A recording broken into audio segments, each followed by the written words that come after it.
Today, we're going to talk about a type of cancer that, it kind of flies under the radar, but it is super important to understand. We're talking about oral melanoma. Think of it as the lesser-known cousin to skin cancer, but this one hides where you'd probably never even think to look. All right, so let's just jump right in. When I say the word melanoma, what pops into your head? For most of us, it's skin cancer, right? It's all about watching our moles, slathering on sunscreen. But is that the whole story? Is melanoma really only skin deep?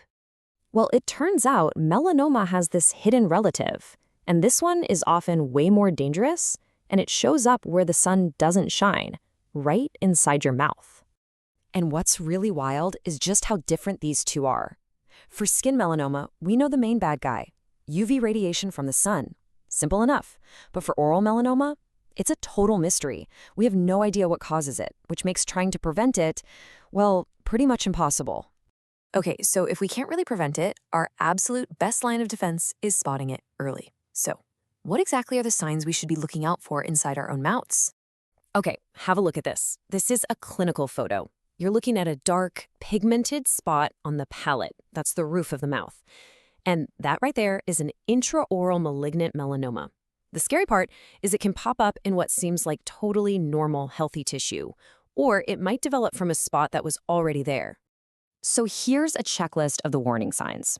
You want to look for any weird color variations. We're talking black, brown, sometimes even red. If it's bigger than a centimeter, that's a red flag. Same goes for borders that are all irregular and fuzzy. Sometimes the surface might even have a break in it. That's called ulceration.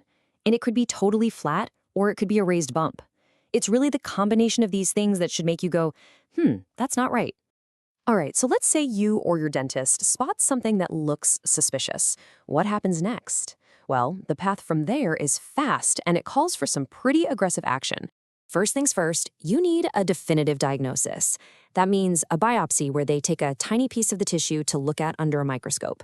If it comes back as melanoma, the next step is usually radical surgery, removing the tumor and probably the lymph nodes nearby. And even after that, it's often followed up with chemo and immune therapy, just to hunt down any cancer cells that might have escaped. This whole approach really tells you just how serious this disease is taken. And that seriousness becomes crystal clear when you put oral melanoma side by side with its cousin on the skin. I mean, this is where you see a truly shocking difference in the survival rates. Just look at these numbers. For skin melanoma, the 5-year survival rate is around 65%. That's a tough fight, but the odds are pretty decent. Now look, at oral melanoma, that rate absolutely plummets to just 20%. That is a massive and frankly very sobering difference. So the big question is, why? Why is the survival rate so much lower? Let's kind of break down the grim reality behind that statistic. It really comes down to a few compounding problems. First, and this is a big one, late detection. Since these things are hidden inside our mouths, they're usually found way later, when they're already advanced. Second, the surgery is incredibly tricky. I mean, think about the location. It makes getting everything out a real challenge. Third, the research shows that this form of cancer is just meaner. It's naturally more aggressive than the skin version. And finally, by the time it's found, it has often already spread to the lymph nodes, the lungs, and the liver. So, after hearing all that pretty tough news, what's the one thing you should take away from this? It's this. Even when you're up against a disease this aggressive, with no known cause, you are not powerless. The most powerful weapons we have are simply awareness and regular professional screenings. And that brings us to my final and most important question for you. I want you to think about your last dental checkup. Was an oral cancer screening part of it?